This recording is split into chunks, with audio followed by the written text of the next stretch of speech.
Hello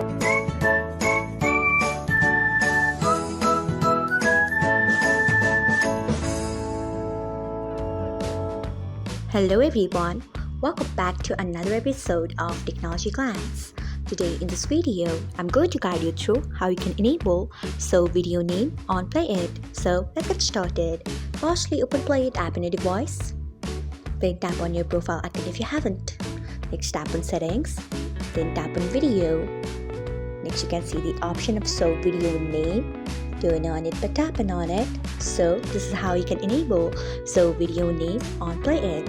Thanks for watching. If you found this guide helpful, we would love it if you hit the thumbs up button below.